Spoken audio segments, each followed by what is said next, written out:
Hi, I'm David Yaz of the Boston Podcast Network. I'm here today with attorneys Russell Schwartz and Nick Plante of Worcester's leading family law firm, Schwartz and Plante. So today the subject is alimony. So let's start with something very basic, Nick. What is alimony? What do people need to know about it? Well, I think alimony is best described as support paid by a higher earning spouse to a lower earning spouse.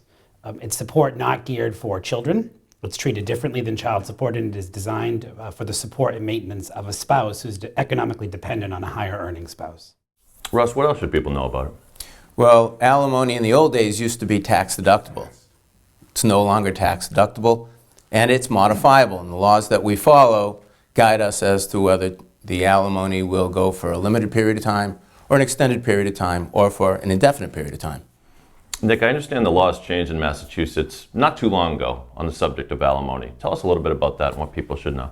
The foundation of alimony is based on essentially a two-prong analysis. The first prong being that the recipient or the proposed recipient of alimony would have an economic need. And that the second prong being that the higher earning spouse would have the ability to pay. Or that two-pronged standard has remained in effect even with the 2011-2012 change to the alimony statute. But what happened in 2012 is Massachusetts adopted a series of durational limits. In the old days, or before 2012, alimony generally had no termination date. It went on forever. That's no longer the case. Now we have some durational limits that are correlated to the length of your marriage, and we also have some firm termination dates related to retirement age, related to cohabitation, things that didn't exist before. So while the bedrock principle of need and ability to pay stay the same, there are now these different phases as it relates to duration that have taken effect in Massachusetts. Historically, people used to think of alimony, the person that needs to pay the alimony often thought of it as a noose around their neck that they sort of never get rid of. I take it it's different now, Russell. Well, I think that's true. I mean, we are seeing that in most cases, alimony, well, for the most part, we try when we draft agreements to make alimony modifiable. So upon a change in circumstance, we can get our clients back into court to modify the alimony. Maybe it goes up, maybe it goes down, but it's always the modifiability factor that is really important. And some people think maybe they can really cash in. In other words, if I'm headed for a divorce, I presume I'm going to get a lot of money in alimony because my spouse makes a great living and I'll be all set. Probably much more complex than that, right, Nick? That's probably a bit of an oversimplification of the analysis. Some people would tell you that it's just going to be a percentage, but in reality, consistently the courts are going to come back to look at that need. What do you need to live a lifestyle similar to the lifestyle that you had during the marriage? And the court's going to fashion an alimony order that brings you up to that standard.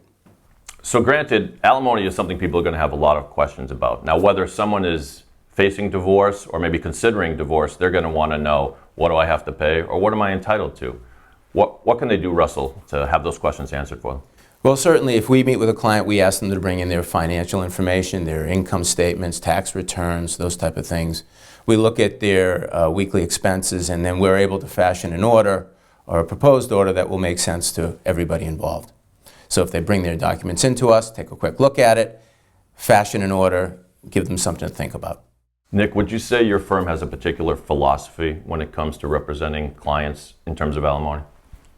Do the best job that we can, I would say, is certainly our primary philosophy, but also to tailor the results to fit the family's needs, to be consistent of the economic needs of a family, and to fashion an order that addresses those needs.